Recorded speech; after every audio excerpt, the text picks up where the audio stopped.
Hello दोस्तों, कैसे हो आप? तो चलो हमारा नेक्स्ट रिवीजन सीरीज जो है वो स्टार्ट करते हैं। और GST last topic revision series में नेक्स्ट टॉपिक आज लेंगे जॉब वर्क। सो बेटा, थोड़ा एक दिन बिटवीन मैं लेक्चर नहीं दे पाया क्योंकि तबीयत ठीक नहीं थी। आज थोड़ा बहुत ठीक लग रहा हो तो अभी रात को 11 बजे मैं रिकॉर्ड करके आपको जो है ये जॉब वर्क की रिवीजन सीरीज दे रहा हूँ। नीचे डिस्क्रिप्शन कॉलम में आपको गूगल लिंक मिल जाएगी जिसमें आप पीडीएफ कॉपी डाउनलोड कर सकते हो। और अदर जो भी इंपॉर्टेंट रिवीजन है उसकी भी मैं लिंक यहाँ डिस्क्रिप्शन कॉलम में प्रोवाइड कर रहा हूँ, तो डिस्क्रिप्शन कॉलम जरूर देखिएगा। तो चलिए स्टार्ट करते हैं। Okay, revision series on job work. Okay, तो जॉब वर्क की इस टॉपिक के डिस्कशन जो है, तो दोस्तों चलो फटाफट फटाफट।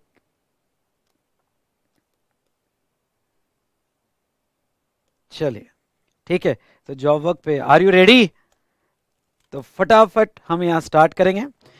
सेक्शन 143, ओके ध्यान से देखिएगा।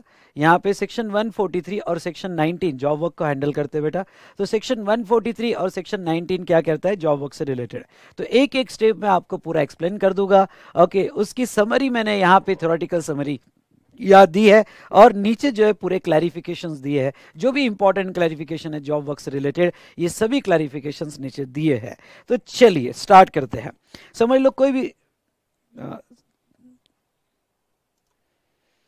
सॉरी बेटा, एक टेक्निकल इश्यू आ गया था। चलो स्टार्ट करते हैं।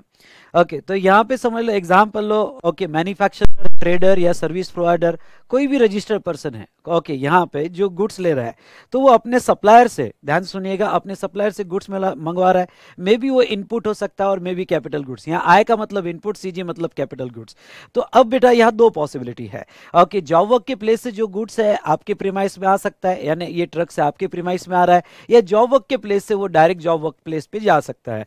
तो अगर ये आपके प्रीमाइसेस में आ रहा है तो कोई प्रॉब्लम नहीं। सेक्शन 19 क्या कहता है? सेक्शन 19 ये कहता है कि आप क्रेडिट ले सकते हो।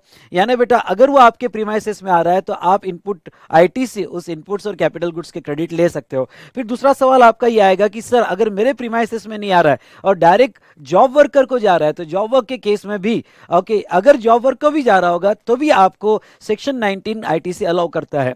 ओके, तो सेक्शन 19 में जरूरी नहीं कि रिसीव हुआ, जॉब वर्क के प्लेस पे भी गया तो आपको ओके आईटीसी अलाउ कर दिया जाएगा। ये सेक्शन 19 की प्रोविजन है, इससे ज्यादा सेक्शन 19 कुछ नहीं कहता है। मैक्सिमम प्रोविजन सेक्शन 143 ने हैंडल कर लिया। तो चलिए, अब हमारे प्रीमाइस में आ गया, आइदर इनपुट होगा या कैपिटल गुड्स होगा। अब हमारे प्रीमाइस में आ गया। अब दो बातें हो सकती है, वो एज सच जॉब वर्कर के पास जा रहा है या प्रोसेसिंग होने के बाद जॉब वर्कर के पास जा रहा है। तो बेटा ओके, एग्जाम्पल जैसे भी जा रहा होगा, एज सच या after processing, okay job work के पास अगर जा रहा है, ओके तो वो सिचुएशन में यहाँ पे रूल 55 की चालान, कम ऑन ध्यान से सुनना, रूल 55 की चालान ट्रिप्लीकेट में बनानी पड़ेगी। ओके, और ईवे बिल तो बनाना ही पड़ेगा। ओके, ईवे बिल के बारे में मैं आपको एक बार फिर से कह दूं, याद दिला दूं, अगर ये इंट्रा स्टेट है तो स्टेट रूल लगेंगे। ओके, वहां ईवे बिल जो स्टेट की लिमिट है उसके हिसाब से लगेंगे। लेकिन जॉब वर्कर को इंटरस्टेट जा रहा होगा, कम ऑन मेरी बात सुनना, जॉब वर्कर को इंटरस्टेट जा रहा होगा तो वो सिचुएशन में ईवे बिल आपको बनाना पड़ेगा। ओके, तो यहां पे ये आफ्टर प्रोसेसिंग जा रहा होगा तो भी रूल 55 की चालान और ईवे बिल आपको बनाना पड़ेगा, ये सेक्शन 143 कहता है। अब 143 ये भी कहता है कि ये जब जॉब वर्क को जाएगा तो विदाउट टैक्स जाएगा। ये पॉइंट इंपॉर्टेंट है, ये विदाउट टैक्स जाएगा बेटा। ओके, तो आपने जब भी नोट्स डाउनलोड किया तो ये वर्ड लिख लेना कि जॉब वर्क को जाएगा जब विदाउट टैक्स जाएगा, इसके ऊपर टैक्स नहीं लगेगा।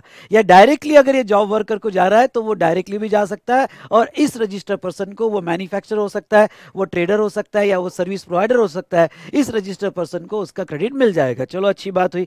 फिर अब ये जॉब वर्क के प्लेस पे आ गया। जॉब वर्क के प्लेस पे आने के बाद तीन बात हो सकती है, डायरेक्टली यहाँ से आया है या ओके हमारे रजिस्टर्ड पर्सन के प्रीमाइस से आया है।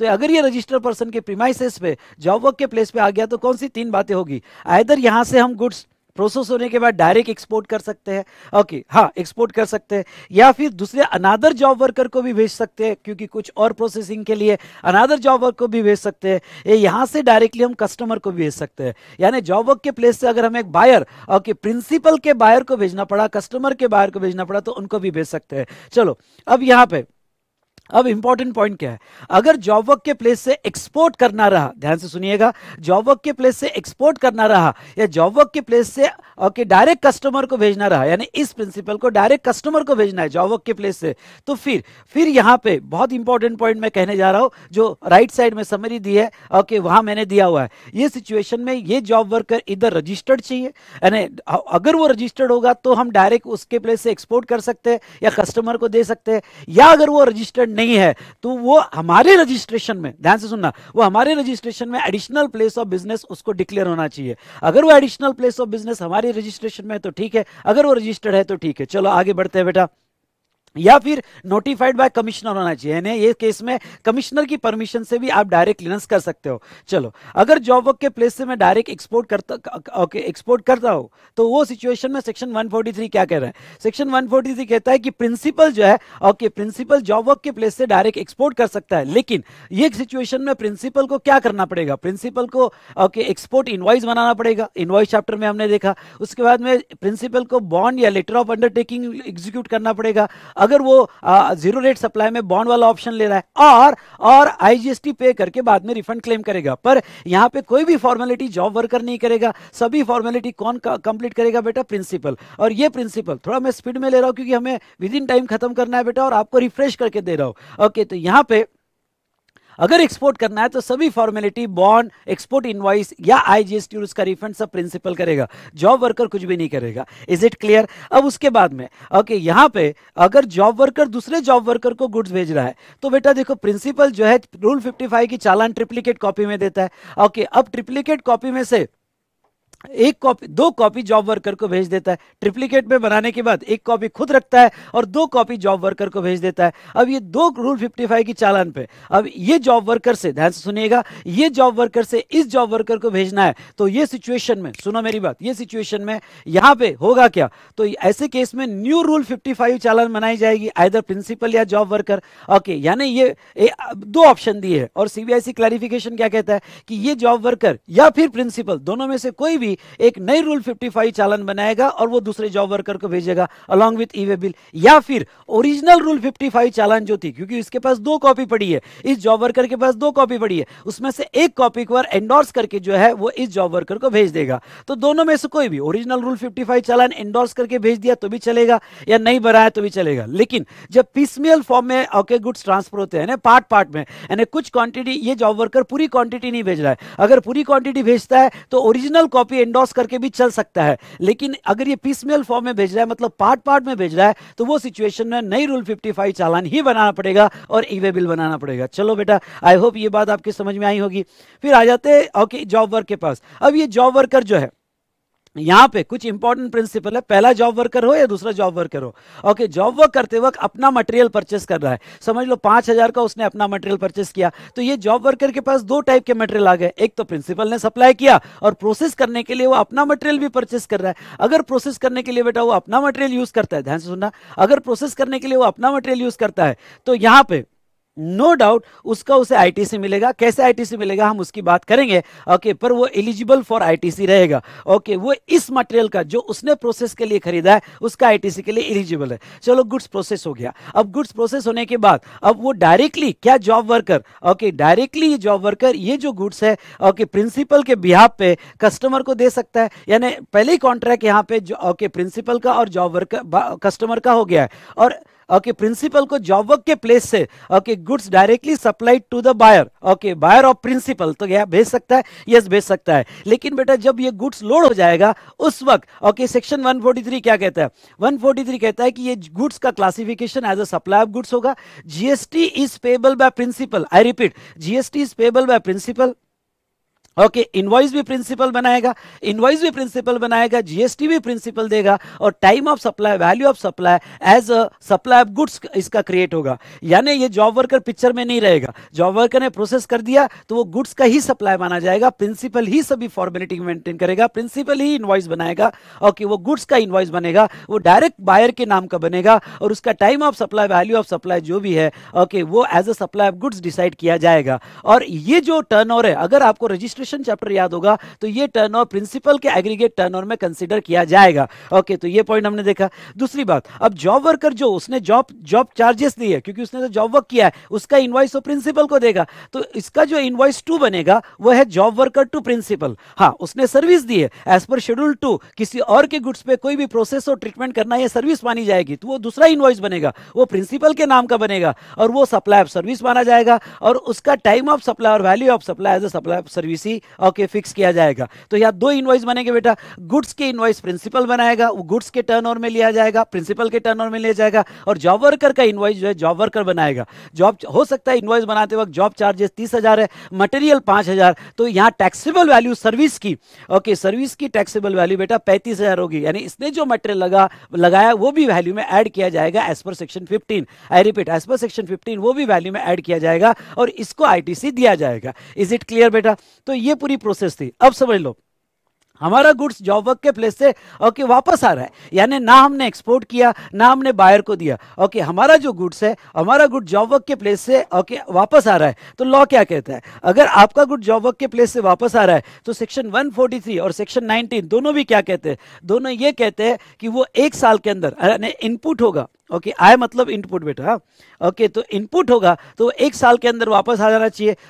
कब से 1 साल बेटा? जिस दिन आपने भेजा वहां से 1 साल, और रूल 55 चालान के साथ आना चाहिए, क्योंकि 3 कॉपी थी उसमें की 1 कॉपी इसने रखी थी, 2 कॉपी इसको भेजी थी, तो वो जो चालान की कॉपी थी उसमें की 1 कॉपी के साथ उसने वापस भेज देना चाहिए। और 1 साल के अंदर ओके जब हमने भेजा यहां से, जब हमने भेजा यहां से 1 साल, या जब डायरेक्ट सप्लाई हुआ तो जिस दिन उसको रिसीव हुआ वहां से 1 साल में गुड्स वापस आ जाना चाहिए। चलो ओके, एक्सटेंशन भी है उसको, एक्सटेंशन अगर ओके यहां पे रीजनेबल कॉज हो गए तो आप 1 साल और यानी इनपुट को और 1 साल और कैपिटल गुड्स को 2 साल। लेकिन बहुत इंपॉर्टेंट पॉइंट, वो कौन सा पॉइंट बेटा?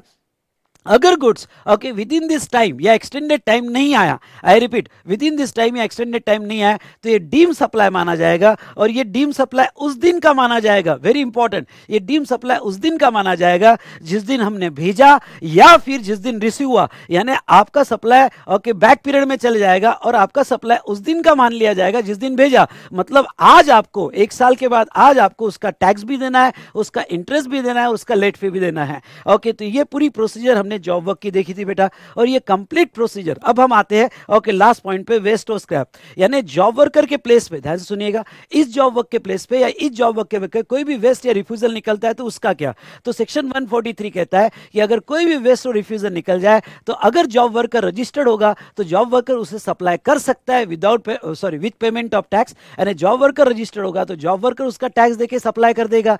अगर जॉब वर्कर अनरजिस्टर्ड है तो प्रिंसिपल उसका टैक्स देके सप्लाई कर देगा, यानी वहां से डिस्पैच कर देगा। ओके, तो ये आप कर सकते हो रिगार्डिंग टू वेस्ट और स्क्रैप।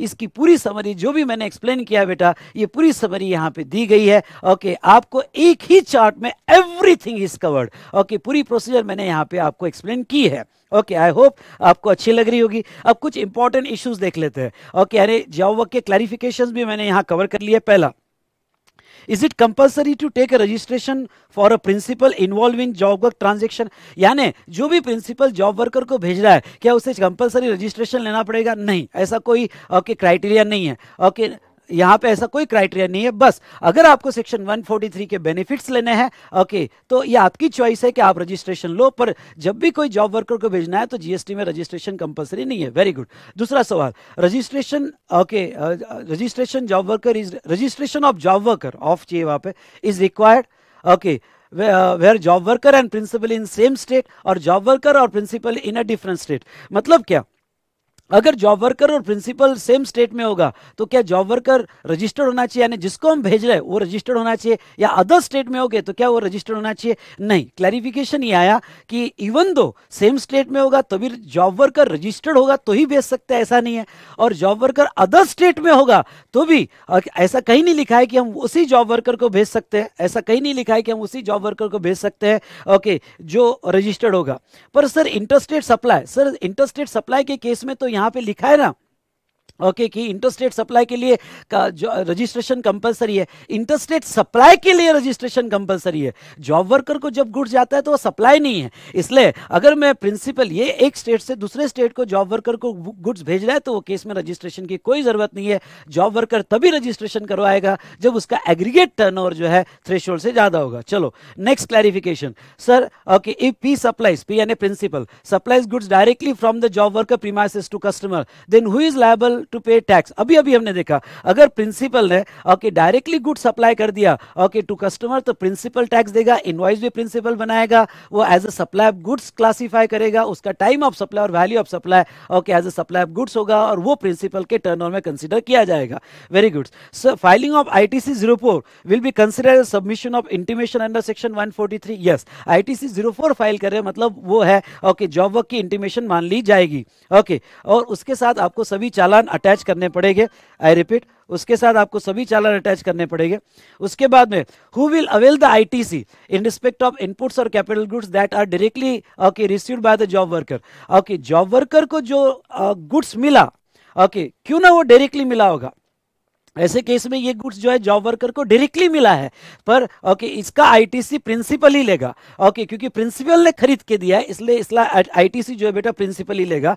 ओके लेकिन जो जॉब वर्कर ने खुद खरीदा उसका आईटीसी वो खुद लेगा। तो इस तरह से हमने सभी क्लैरिफिकेशन और ये चार्ट कंप्लीट किया बेटा regarding to job work. I hope आपको ये जो है रिवीजन पसंद आया होगा और ये रिवीजन अगर पसंद आया होगा तो बेटा एक मिठाई हो जाए, लाइक जरूर कीजिएगा ओके और अपनी कमेंट जरूर दीजिए, मेरे लिए नहीं ओके आपके लाइक और आपके कमेंट्स पे दूसरे को जरूर फायदा होना चाहिए और हमारे फ्रेटर्निटी में या हमारे कम्युनिटी में सबको फायदा होना चाहिए बेटा, इसलिए ये शेयर भी करो और एक लाइक भी हो जाए। Thank you to all of you.